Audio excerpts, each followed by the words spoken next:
ನಾನಿವತ್ತು ಹೋಟೆಲಲ್ಲಿ ಯಾವ ರೀತಿ ಸಿಗುತ್ತೆ ನೋಡ್ರಿ ಅದೇ ಸ್ಟೈಲಲ್ಲಿ ದಾವಣಗೆರೆ ಬೆಣ್ಣೆ ದೋಸೆಗೆ ಬೇಕಾಗಿರುವಂಥ ಚಟ್ನಿ, ಪಲ್ಯ ಮತ್ತು ದೋಸೆನ ಮನೆಯಲ್ಲೇ ಯಾವ ರೀತಿ ಮಾಡ್ಕೊಳ್ಳೋದು ಅಂತ ತಿಳಿಸ್ಕೊಡ್ತಾ ಇದ್ದೀನಿ.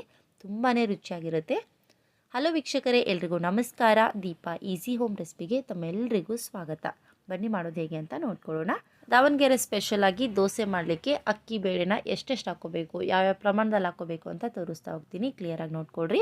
ಮೊದಲು ಒಂದು ಪಾತ್ರೆಯಲ್ಲಿ ಈ ಕಪ್ನಿಂದ 3 ಕಪ್ನಷ್ಟು ನಾನು ರೇಷನ್ ಅಕ್ಕಿ ಹಾಕೊತಾ ಇದ್ದೀನಿ. ನೀವು ಯಾವುದೇ ಅಕ್ಕಿ ಏನಾದರೂ ಉಪಯೋಗಿಸ್ಕೋಬೋದು. ಈಗ ಇದರಲ್ಲಿ ನೀರು ಹಾಕಿ ಒಂದು 2 ರಿಂದ 3 ಸಲ ನೀಟಾಗಿ ವಾಶ್ ಮಾಡ್ಕೊಳ್ಳೋಣ. ನೋಡಿ, ನೀಟಾಗಿ ವಾಶ್ ಮಾಡಿದ್ಮೇಲೆ ಈಗ ಇದರಲ್ಲಿ ಮತ್ತೆ ಬೇರೆ ನೀರನ್ನ ಹಾಕಿ ಸುಮಾರು ಒಂದು 4 ಗಂಟೆವರೆಗೂ ನೆನೆಸಿಟ್ಕೊಳ್ಳೋಣ. ಈಗ ಇದನ್ನು ಸೈಡಲ್ಲಿಟ್ಟು ಬೇಳೆಯನ್ನು ನೆನೆಸ್ಕೊಳ್ಳೋಣ. ಹಾಗಾಗಿ ಒಂದು ಬೌಲ್ ತೊಗೊಂಡಿದ್ದೀನಿ. ಅದರಲ್ಲಿ ಅಕ್ಕಿ ಅಳತೆ ಮಾಡಿರೋ ಕಪ್ನಿಂದ 3 ಕಪ್ ಅಕ್ಕಿಗೆ ನಾನು ಅದೇ ಕಪ್ನಿಂದ 3/4 ಕಪ್ನಷ್ಟು ಉದ್ದಿನ ಬೇಳೆಯನ್ನು ಹಾಕೊತಾ ಇದ್ದೀನಿ. ನಂತರ ಅದೇ ಕಪ್ನಿಂದ 1/4 ಕಪ್ನಷ್ಟು ಹೆಸರುಬೇಳೆ ಕೂಡ ಹಾಕ್ಕೊಳ್ರಿ. ಹೆಸರುಬೇಳೆ ಹಾಕ್ಕೊಳ್ಳೋದ್ರಿಂದ ದೋಸೆ ಗರ್ಗರಿಯಾಗಿ ಬರುತ್ತೆ. ನಂತರ 1 ಸ್ಪೂನಷ್ಟು ಕಡಲೆಬೇಳೆ ಹಾಕ್ಕೊಳ್ರಿ. ಅದೇ ಸ್ಪೂನಿಂದ 1 ಸ್ಪೂನಷ್ಟು ತೊಗರಿಬೇಳೆ ಕೂಡ ಹಾಕ್ಕೊಳ್ರಿ. ನಂತರ ಅದೇ ಸ್ಪೂನಿಂದ ಅರ್ಧ ಸ್ಪೂನಷ್ಟು ಮೆಂತ್ಯಕಾಳು ಕೂಡ ಹಾಕ್ಕೊಳ್ರಿ. ನಂತರ ಉದ್ದಿನಬೇಳೆ ಅಳತೆ ಮಾಡಿರೋ ಕಪ್ನಿಂದನೇ 1/4 ಕಪ್ನಷ್ಟು ಸಬ್ಬಕ್ಕಿ ಕೂಡ ಹಾಕೊತಾ ಇದ್ದೀನಿ. ಸಬ್ಬಕ್ಕಿ ಹಾಕ್ಕೊಳ್ಳೋದ್ರಿಂದ ಟೇಸ್ಟ್ ಚೆನ್ನಾಗಿರುತ್ತೆ. ಈಗ ಎಲ್ಲವನ್ನು ವಾಶ್ ಮಾಡ್ಕೋಬೇಕು. ಹಾಗಾಗಿ ನೀರು ಹಾಕಿ ಒಂದು 2 ರಿಂದ 3 ಬಾರಿ ಬೇರೆ ಬೇರೆ ನೀರಿನಲ್ಲಿ ವಾಶ್ ಮಾಡಿಟ್ಕೊಳ್ಳೋಣ. ನೋಡಿರಿ, ಈ ರೀತಿ ನೀಟಾಗಿ ವಾಶ್ ಮಾಡಿದ್ಮೇಲೆ ಈಗ ಇದರಲ್ಲಿ ಮತ್ತೆ ಬೇರೆ ನೀರನ್ನ ಸೇರಿಸಿ ಸುಮಾರು ಒಂದು 4 ಗಂಟೆವರೆಗೂ ನೆನೆಸಿಟ್ಕೊಳ್ಳೋಣ. ನೋಡಿರಿ, ನಾನಿಲ್ಲಿ 4 ಗಂಟೆವರೆಗೂ ನೆನೆಸಿಟ್ಟಿದ್ದೆ ಅಕ್ಕಿ ಮತ್ತು ಬೇಳೆಯನ್ನು. 4 ಗಂಟೆ ಆದಮೇಲೆ ಯಾವ ರೀತಿ ಆಗಿವೆ ಅಂತ ತೋರಿಸ್ತಾ ಇದ್ದೀನಿ ನಿಮಗಿಲ್ಲಿ. ನೋಡಿರಿ, ಅಕ್ಕಿ ತುಂಬಾ ಚೆನ್ನಾಗಿ ನೆಂದು ಬೆಳ್ಳಗಾಗೈತೆ. ಮತ್ತೊಮ್ಮೆ ಈ ರೀತಿ ನೀಟಾಗಿ ವಾಶ್ ಮಾಡಿ ಉಪಯೋಗಿಸ್ಕೊಳ್ಳೋಣ. ನೋಡಿ, ಚೆನ್ನಾಗಿ ತೊಳೆದು ರೆಡಿ ಮಾಡ್ಕೊಂಡಿದ್ದೀನಿ. ಈಗ ಬೇಳೆನೊಂದು ಸಲ ಚೆಕ್ ಮಾಡ್ಕೊಳ್ಳೋಣ. ಎಲ್ಲ ಬೇಳೆ ಮತ್ತು ಸಬ್ಬಕ್ಕಿಯನ್ನು ಕೂಡ ನೀಟಾಗಿ ವಾಶ್ ಮಾಡಿ ಒಂದು 4 ಗಂಟೆವರೆಗೂ ನೆನೆಸಿಟ್ಟಿದ್ದೆ. ನೋಡಿರಿ, 4 ಗಂಟೆ ಆದಮೇಲೆ ತುಂಬಾ ಚೆನ್ನಾಗಿ ನೆನೆದು ರೆಡಿಯಾಗಿವೆ. ಈಗ ಇವುಗಳನ್ನು ಕೂಡ ಇನ್ನೊಂದು 2 ಬಾರಿ ನೀಟಾಗಿ ವಾಶ್ ಮಾಡಿನೇ ಉಪಯೋಗಿಸ್ಕೊಳ್ಳೋಣ. ನೋಡಿರಿ, ನೆನೆದಿರುವಂಥ ಬೇಳೆ ಅಕ್ಕಿ ಎರಡನ್ನು ಕೂಡ ಚೆನ್ನಾಗಿ ವಾಶ್ ಮಾಡಿ ರೆಡಿ ಮಾಡ್ಕೊಂಡಿದ್ದೀನಿ. ಈಗ ರುಬ್ಬೋದು ಹೇಗೆ ಅಂತ ನೋಡ್ಕೊಳ್ಳೋಣ. ರುಬ್ಬೋಕ್ಕಿಂತ ಮುಂಚೆ ನಾವು ಅವಲಕ್ಕಿ ನೆನೆಸಿಟ್ಕೋಬೇಕು. ಹಾಗಾಗಿ ಒಂದು ಬೌಲ್ನಲ್ಲಿ ಅಕ್ಕಿ ಬೇಳೆ ಅಳತೆ ಮಾಡಿರೋ ಕಪ್ನಿಂದನೇ 3/4 ಕಪ್ನಷ್ಟು ಗಟ್ಟಿ ಅವಲಕ್ಕಿಯನ್ನು ಹಾಕಿ ಒಂದು ಸ್ವಲ್ಪ ನೀರು ಹಾಕಿ ಒಂದು ಸಲ ವಾಶ್ ಮಾಡ್ಕೊತಾ ಇದ್ದೀನಿ. ನೀವು ಅಕ್ಕಿ ಜೊತೆಗೆ ನೆನೆಸ್ಕೋಬೇಡ್ರಿ. ಈ ರೀತಿ ಅಕ್ಕಿ ರುಬ್ಬೋ ಟೈಮಲ್ಲಿ ಅವಲಕ್ಕಿಯನ್ನು ನೆನೆಸಿಟ್ರೆ ಒಂದು 10 ನಿಮಿಷದಲ್ಲೇ ನೆನೆದು ರೆಡಿ ಆಗುತ್ತೆ. ಇವನ್ನೇನಿಲ್ಲಿ ಅಷ್ಟರಲ್ಲಿ ಈ ಕಡೆ ಅಕ್ಕಿ ಬೇಳೆನ ರುಬ್ಕೊಳ್ಳೋಣ. ಒಂದು ಮಿಕ್ಸಿ ಜಾರ್ ತೊಗೊಂಡಿದ್ದೀನಿ. ಅದರಲ್ಲಿ ಮೊದಲು ನೆನೆಸಿರುವಂಥ ಬೇಳೆಗಳನ್ನು ಹಾಕೊತಾ ಇದ್ದೀನಿ. ರುಬ್ಲಿಕ್ಕೆ ಎಷ್ಟು ಬೇಕೋ ಅಷ್ಟಷ್ಟು ಮಾತ್ರ ಹಾಕಿ ರುಬ್ಕೊಳ್ರಿ. ಒಂದೇ ಸಲಕ್ಕೆ ನಾವು ಎಲ್ಲವನ್ನು ರುಬ್ಕೋತೀವಿ ಅನ್ನೋದಾದರೆ ಜಾರ್ ಹಾಳಾಗ್ಬಿಡುತ್ತೆ. ಹಾಗಾಗಿ 2 ರಿಂದ 3 ಸಲ ರುಬ್ಬಿದ್ರೂ ತೊಂದರೆ ಇಲ್ಲ. ಸ್ವಲ್ಪ ಹಾಕಿನೇ ರುಬ್ಕೊಳ್ರಿ. ಆಮೇಲೆ ರುಬ್ಲಿಕ್ಕೆ ಎಷ್ಟು ಬೇಕೋ ಅಷ್ಟು ನೀರನ್ನ ಹಾಕಿ ಸ್ಮೂತಾಗಿ ರುಬ್ಕೊಂಬರೋಣ. ನೋಡಿರಿ, ಈ ರೀತಿ ರುಬ್ಕೊಂಡಿದ್ದೀನಿ. ಈಗ ಇದನ್ನು ಒಂದು ಅಗಲವಾದಂಥ ಪಾತ್ರೆಗೆ ಹಾಕೊಳ್ಳೋಣ. ಇದೇ ರೀತಿ ನೆನೆಸಿರುವಂಥ ಎಲ್ಲ ಬೇಳೆಗಳನ್ನು ರುಬ್ಬಿ ಹಿಟ್ಟನ್ನು ರೆಡಿ ಮಾಡ್ಕೊಳ್ರಿ. ನಂತರ ಅದೇ ಮಿಕ್ಸಿ ಜಾರ್ನಲ್ಲಿ ನೆನೆಸಿಟ್ಕೊಂಡಿರುವಂಥ ಅಕ್ಕಿಯನ್ನು ಕೂಡ ಹಾಕೊತಾ ಇದ್ದೀನಿ. ಇದಕ್ಕೂ ಕೂಡ ಅಷ್ಟೇ ರುಬ್ಲಿಕ್ಕೆ ಎಷ್ಟು ಬೇಕೋ ಅಷ್ಟು ನೀರನ್ನ ಹಾಕಿ ಸ್ಮೂತಾಗಿ ರುಬ್ಕೊಂಬರೋಣ. ನೋಡಿರಿ, ಈ ರೀತಿ ರುಬ್ಕೊಂಡಿದ್ದೀನಿ. ಈಗ ಇದನ್ನು ಕೂಡ ಅದೇ ಹಿಟ್ಟಿನ ಜೊತೆಗೇ ಸೇರಿಸ್ಕೊಳ್ಳೋಣ. ಇದೇ ರೀತಿ ನೆನೆಸಿರುವಂಥ ಎಲ್ಲ ಅಕ್ಕಿಯನ್ನು ರುಬ್ಬಿ ಹಿಟ್ಟನ್ನು ರೆಡಿ ಮಾಡ್ಕೊಳ್ರಿ. ನೋಡಿ, ಅಕ್ಕಿ ಬೇಳೆ ರುಬ್ಬುವಷ್ಟರಲ್ಲೇ ಅವಲಕ್ಕಿ ಕೂಡ ತುಂಬಾ ಚೆನ್ನಾಗಿ ನೆನೆದು ರೆಡಿಯಾಗಿವೆ. ಈಗ ಈ ಅವಲಕ್ಕಿಯಲ್ಲಿರುವಂಥ ನೀರನ್ನ ತೆಗೆದು ರುಬ್ಕೊಳ್ಳೋಣ. ನೋಡಿರಿ, ನೆನೆಸಿರುವಂಥ ಅವಲಕ್ಕಿಯನ್ನು ಮಾತ್ರ ಜಾರ್ಗೆ ಹಾಕೊತಾ ಇದ್ದೀನಿ. ಈಗ ಇದರಲ್ಲೂ ರುಬ್ಲಿಕ್ಕೆ ಎಷ್ಟು ಬೇಕೋ ಅಷ್ಟಷ್ಟು ನೀರನ್ನ ಸೇರಿಸಿ ಸ್ಮೂತಾಗಿ ರುಬ್ಕೊಂಬರೋಣ. ಈಗ ಇದನ್ನು ಕೂಡ ಅದೇ ಹಿಟ್ಟಿನ ಜೊತೆಗೇ ಸೇರಿಸ್ಕೊಳ್ಳೋಣ. ಅವಲಕ್ಕಿ ರುಬ್ಬೋಕ್ಕಿಂತ ಮುಂಚೆ ಒಂದು ಸ್ವಲ್ಪ ನೆನೆಸಿರುವಂಥ ಅಕ್ಕಿನ ಇಟ್ಟಿರಬೇಕು. ಯಾಕೆಂದರೆ ಅವಲಕ್ಕಿ ರುಬ್ಬಿದಾಗ ಜಾರ್ಗೆ ತುಂಬಾ ಹಿಟ್ಟು ಅಂಟ್ಕೊಂಡಿರುತ್ತೆ. ಹಾಗಾಗಿ ಅವಲಕ್ಕಿ ರುಬ್ಬಿದ ಮೇಲೆ ಇನ್ನೂ ಸ್ವಲ್ಪ ನೆನೆಸಿರುವಂಥ ಅಕ್ಕಿನ ಹಾಕಿ ರುಬ್ಕೊಳ್ರಿ. ಆಗ ಹಿಟ್ಟೆಲ್ಲ ನೀಟಾಗಿ ಬಂದುಬಿಡುತ್ತೆ. ನೋಡಿರಿ, ಎಲ್ಲ ಹಿಟ್ಟನ್ನು ರುಬ್ಬಿದ ಮೇಲೆ ಕೈಯಿಂದ ಈ ರೀತಿ ಒಂದು ಸಲ ನೀಟಾಗಿ ಮಿಕ್ಸ್ ಮಾಡ್ಕೊಳ್ರಿ. ಹಿಟ್ಟು ಚೆನ್ನಾಗಿ ಹುಳಿ ಬರಬೇಕು, ಉಬ್ಬಿ ಬರಬೇಕು ಅಂದರೆ ಕೈಯಿಂದನೇ ನೀಟಾಗಿ ಈ ರೀತಿ ಕಲಿಸ್ಕೋಬೇಕು.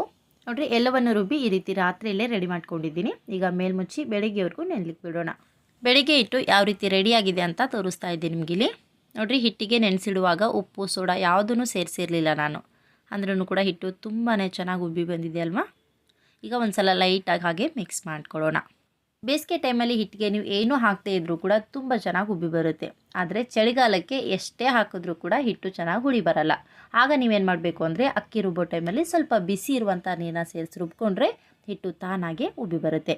ನೋಡಿ ಹಿಟ್ಟು ಚೆನ್ನಾಗಿ ರೆಡಿಯಾಗಿದೆ. ಈಗ ಎಷ್ಟು ಬೇಕೋ ಅಷ್ಟು ಹಿಟ್ಟನ್ನ ನಾವು ಉಪಯೋಗಿಸ್ಕೊಳ್ಳೋಣ. ಎಲ್ಲ ಹಿಟ್ಟಿಗೆ ಒಟ್ಟಿಗೆ ಉಪ್ಪು ಸೇರಿಸ್ಕೊಬೇಡ್ರಿ. ನಿಮ್ಗೆ ಎಷ್ಟು ಬೇಕೋ ಅಷ್ಟು ಹಿಟ್ಟಿಗೆ ಮಾತ್ರ ಉಪ್ಪು ಸೇರಿಸಿ ಮಿಕ್ಸ್ ಮಾಡಿಕೊಡ್ರಿ. ಮಿಕ್ಕಿರೋ ಹಿಟ್ಟನ್ನು ಹಾಗೆ ಫ್ರಿಜ್ನಲ್ಲಿ ಉಪ್ಪು ಸೇರಿಸ್ತೇನೆ ಎತ್ತಿಟ್ಕೊಂಡ್ರೆ ನೀವು 2 ದಿನದವರೆಗೂ ಇಟ್ಟರು ಕೂಡ ಹಿಟ್ಟು ಹಾಳಾಗಲ್ಲ, ತುಂಬ ಚೆನ್ನಾಗಿರುತ್ತೆ. ನಿಮ್ಗೆ ಯಾವಾಗ ಬೇಕೋ ಆಗ ತಕ್ಷಣಕ್ಕೆ ಉಪ್ಪನ್ನ ಸೇರಿಸಿ ಕಲಸಿ ನೀವು ದೋಸೆ ಅಥವಾ ಪಡ್ಡೂನ ಮಾಡ್ಕೋಬೋದು.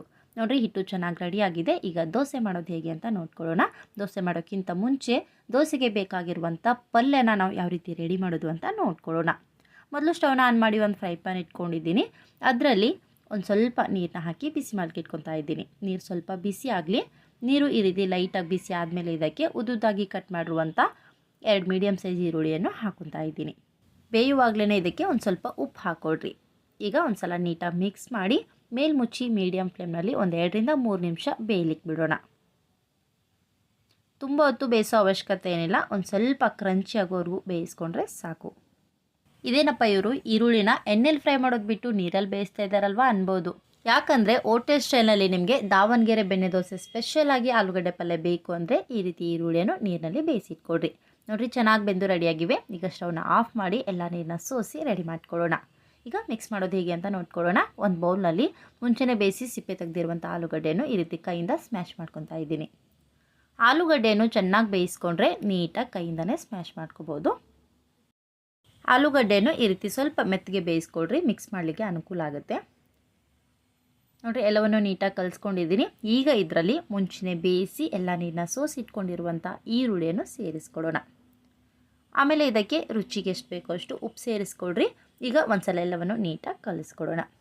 ಮತ್ತು ಇದಕ್ಕೆ ನೀವು ಬೇರೆ ಏನೂ ಸಾಮಗ್ರಿ ಹಾಕೋಬೇಕಂತೇನಿಲ್ಲ. ಜಸ್ಟ್ ಆಲೂಗಡ್ಡೆ ಈರುಳ್ಳಿ ರುಚಿಗೆ ಎಷ್ಟು ಬೇಕೋ ಅಷ್ಟು ಉಪ್ಪನ್ನ ಹಾಕಿ ಕಲಿಸ್ಕೊಂಡ್ರೆ ತುಂಬಾ ಸುಲಭವಾಗಿ ಹೋಟೆಲ್ ಸ್ಟೈಲಲ್ಲಿ ದೋಸೆಗೆ ಬೇಕಾಗಿರುವಂಥ ಪಲ್ಯ ರೆಡಿ ಆಗುತ್ತೆ. ನೋಡಿ ತುಂಬ ಚೆನ್ನಾಗಿ ರೆಡಿಯಾಗಿದೆ. ಈಗ ಇದನ್ನು ಸೈಡಲ್ಲಿ ಇಟ್ಕೊಳ್ಳೋಣ. ಈಗ ಚಟ್ನಿ ಮಾಡೋದು ಹೇಗೆ ಅಂತ ನೋಡ್ಕೊಳ್ಳೋಣ. ಈ ಕಡೆ ಸ್ಟವ್ನ ಆನ್ ಮಾಡಿ ಒಂದು ಫ್ರೈ ಪ್ಯಾನ್ ಇಟ್ಕೊಳ್ಳೋಣ. ಚಟ್ನಿ ಮಾಡಲಿಕ್ಕೂ ಕೂಡ ಫ್ರೈ ಪ್ಯಾನ್ನ ಬಿಸಿ ಮಾಡಿಕೊಡ್ರಿ. ಆಮೇಲೆ ಖಾರಕ್ಕೆ ಎಷ್ಟು ಬೇಕೋ ಅಷ್ಟು ಹಸಿಮೆಣಸಿನ್ಕಾಯಿ ಹಾಕ್ಕೊಡ್ರಿ. ನಾನಿಲ್ಲಿ ಒಂದು 4 ಹಾಕ್ಕೊಂಡಿದ್ದೀನಿ. ಆಮೇಲೆ ಒಂದು ಅರ್ಧ ಸ್ಪೂನಷ್ಟು ಎಣ್ಣೆನ ಹಾಕಿ ಈಗ ಒಂದು ಸ್ವಲ್ಪ ಮೆಣಸಿನ್ಕಾಯನ್ನು ಹುರ್ಕೊಳ್ಳೋಣ. ಮೆಣಸಿನ್ಕಾಯನ್ನು ನೀವು ಈ ರೀತಿ ಹುರಿದು ಸೇರಿಸ್ಕೊಂಡ್ರೆ ಚಟ್ನಿ ಟೇಸ್ಟು ಚೆನ್ನಾಗಿರುತ್ತೆ ಮತ್ತು ಖಾರ ಕೂಡ ಕಡಿಮೆ ಆಗುತ್ತೆ. ನೋಡಿರಿ ಒಂದು ಸ್ವಲ್ಪ ಹುರಿದ್ಮೇಲೆ ಸ್ಟವ್ನ ಆಫ್ ಮಾಡಿ ತಣ್ಣಗಾಲಿಕ್ಕೆ ಬಿಡ್ರಿ. ತಣ್ಣಗಾದ್ಮೇಲೆ ಚಟ್ನಿ ರುಬ್ಬೋದು ಹೇಗೆ ಅಂತ ನೋಡ್ಕೊಳ್ಳೋಣ. ಮೊದಲು ಮಿಕ್ಸಿ ಜಾರ್ನಲ್ಲಿ 1 ಕಪ್ನಷ್ಟು ಫ್ರೆಶ್ ಆಗಿರುವಂಥ ತೆಂಗಿನಕಾಯಿ ಪೀಸಸ್ ಹಾಕೊತಾ ಇದ್ದೀನಿ. ನಿಮ್ಗೆ ಎಷ್ಟು ಬೇಕೋ ಅಷ್ಟು ಹಾಕೋಬೋದು. ಈ ಚಟ್ನಿಗೆ ಒಂದು ಸ್ವಲ್ಪ ಕಾಯಿ ಜಾಸ್ತಿ ಇರಲಿ. ಆಮೇಲೆ ಖಾರಕ್ಕೆ ಒಂದು 4 ಹುರಿದಿರುವಂಥ ಹಸಿಮೆಣಸಿನ್ಕಾಯಿ ಹಾಕ್ಕೊತಾ ಇದ್ದೀನಿ ನಾನಿಲ್ಲಿ.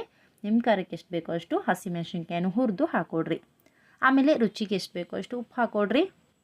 ಇವೆಲ್ಲದರ ಜೊತೆ ಇನ್ನೊಂದು ಮುಖ್ಯವಾದಂಥ ಸಾಮಗ್ರಿ ಸೇರಿಸಬೇಕು. ಅದೇನು ಅಂದರೆ ಒಂದೇ ಒಂದು ಏಲಕ್ಕಿ.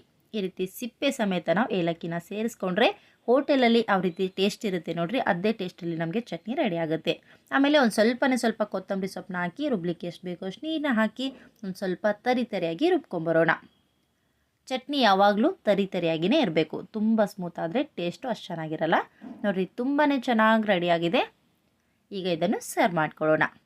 ಕಡಿಮೆ ಸಮಯದಲ್ಲಿ ಕಡಿಮೆ ಸಾಮಗ್ರಿಯನ್ನು ಉಪಯೋಗಿಸಿ ನೀವು ಈ ಚಟ್ನಿನ ಮಾಡ್ಕೋಬೋದು. ತುಂಬ ರುಚಿಯಾಗಿರುತ್ತೆ. ಹೋಟೆಲ್ನಲ್ಲಿ ಯಾವ ಟೇಸ್ಟಲ್ಲಿ ಇರುತ್ತೆ ನೋಡಿರಿ, ನಿಜವಾಗ್ಲೂ ಅದೇ ಟೇಸ್ಟಲ್ಲಿ ರೆಡಿ ಆಗುತ್ತೆ. ಒಂದ್ಸಲ ಖಂಡಿತ ಟ್ರೈ ಮಾಡಿ ಟೇಸ್ಟ್ ಮಾಡಿ ನೋಡಿರಿ. ಚಟ್ನಿ ಕೂಡ ರೆಡಿ ಆಯಿತು. ಈಗ ದೋಸೆನ ಯಾವ ರೀತಿ ಮಾಡೋದು ಅಂತ ನೋಡ್ಕೊಳ್ಳೋಣ. ಮೊದಲು ಸ್ಟವ್ನ ಆನ್ ಮಾಡಿ ತವಾ ಬಿಸಿ ಮಾಡಲಿಕ್ಕೆ ಇಟ್ಕೊತಾ ಇದ್ದೀನಿ. ದೋಸೆ ತವಾ ಚೆನ್ನಾಗಿ ಬಿಸಿ ಆದಮೇಲೆ ಒಂದು ಸ್ವಲ್ಪ ಎಣ್ಣೆನ ಹಾಕಿ ಈ ರೀತಿ ನೀಟಾಗಿ ಎಲ್ಲ ಕಡೆಗೂ ಈರುಳ್ಳಿಯಿಂದ ಸವರ್ಕೊಳ್ಳೋಣ. ಕಾಸ್ಟ್ ಐರನ್ ತವ ಉಪಯೋಗಿಸ್ತಾ ಇರೋದ್ರಿಂದ ಈ ರೀತಿ ತವಾಗೆ ಎಣ್ಣೆ ಹಚ್ಕೊತಾ ಇದ್ದೀನಿ. ನೀವು ನಾನ್ ಸ್ಟಿಕ್ ತವ ಉಪಯೋಗಿಸ್ತಾ ಇದ್ದರೆ ಎಣ್ಣೆ ಹಚ್ಚೋ ಅವಶ್ಯಕತೆ ಇಲ್ಲ. ಬಿಸಿ ಮಾಡಿದ್ಮೇಲೆ ಹಾಗೆ ಡೈರೆಕ್ಟಾಗಿ ಹಿಟ್ಟನ್ನ ಹಾಕೋಬೋದು. ನೋಡಿರಿ ಎಲ್ಲ ಕಡೆಗೂ ಎಣ್ಣೆ ಹಚ್ಚಿದ ಮೇಲೆ ತವ ಬಿಸಿಯಾಗಿದೆ ಅಲ್ವಂತ ಚೆಕ್ ಮಾಡಲಿಕ್ಕೆ ಒಂದು ಸ್ವಲ್ಪ ನೀರನ್ನ ಸಿಂಪಡಿಸಿ ಟಿಶ್ಯೂ ಪೇಪರ್ನಿಂದ ಕ್ಲೀನಾಗಿ ಒರೆಸ್ಕೊಂಡು ಆಮೇಲೆ ಈ ರೀತಿ ರೆಡಿ ಮಾಡಿ ಇಟ್ಕೊಂಡಿರುವಂಥ ಹಿಟ್ಟನ್ನು 1 ಸ್ಪೂನಷ್ಟು ಹಾಕ್ಕೊಳ್ಳೋಣ. ದೋಸೆ ತವ ಚೆನ್ನಾಗಿ ಬಿಸಿ ಆದಮೇಲೆ ಈ ರೀತಿ ಹಿಟ್ಟನ್ನ ಹಾಕಿ ಹರಡ್ಕೋಬೇಕು. ದೋಸೆ ತುಂಬ ತೆಳ್ಳಗೆ ಮಾಡ್ಕೋಬೇಡ್ರಿ, ಒಂದು ಸ್ವಲ್ಪ ದಪ್ಪ ಇರಲಿ. ದೋಸೆನ ಈ ರೀತಿ ಹರಡಿದ್ಮೇಲೆ ಮೇಲ್ಮುಚ್ಚಿ ಒಂದು ಕಡೆ ಬೇಯೋವರೆಗೂ ಬಿಟ್ಬಿಡೋಣ.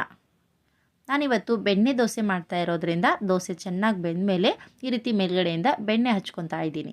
ನಿಮಗೆ ಬೆಣ್ಣೆ ಬೇಡ ಅಂದರೆ ಇದೇ ರೀತಿ ದೋಸೆ ರೆಡಿ ಮಾಡಿದ್ಮೇಲೆ ಮೇಲ್ಗಡೆಯಿಂದ ತುಪ್ಪ ಅಥವಾ ಎಣ್ಣೆ ಹಚ್ಕೊಳ್ರಿ, ಚೆನ್ನಾಗಿರುತ್ತೆ.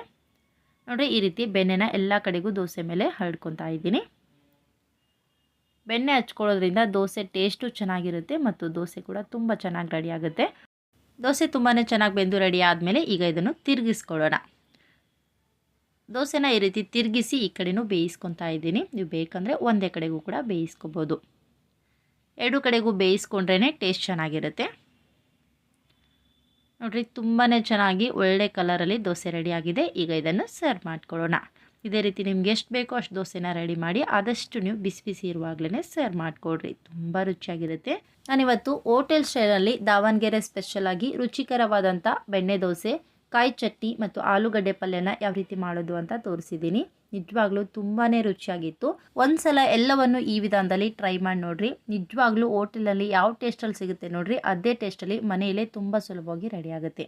ಈ ರೀತಿಯಾಗಿ ಒಂದು ಸಲ ಮನೇಲಿ ಮಾಡ್ತಿದ್ರೆ ಹೋಟೆಲ್ಗೆ ಹೋಗಿ ನಿಜವಾಗ್ಲೂ ತಿನ್ನೋದೇ ಇಲ್ಲ. ಪ್ರತಿ ಸಲ ಬೇಕಾದಾಗೂ ಮನೆಯಲ್ಲೇ ಮಾಡ್ಕೊತೀರ. ಅಷ್ಟು ರುಚಿಯಾಗಿರುತ್ತೆ. ಎಲ್ಲ ರೆಸಿಪಿ ನಿಮಗೂ ಇಷ್ಟ ಆಗಿದೆ ಅನ್ಕೋತೀನಿ. ಇಷ್ಟ ಅನಿಸಿದ್ರೆ ಪ್ಲೀಸ್ ಲೈಕ್ ಮಾಡಿರಿ ಮತ್ತು ಶೇರ್ ಮಾಡಿರಿ. Thank you.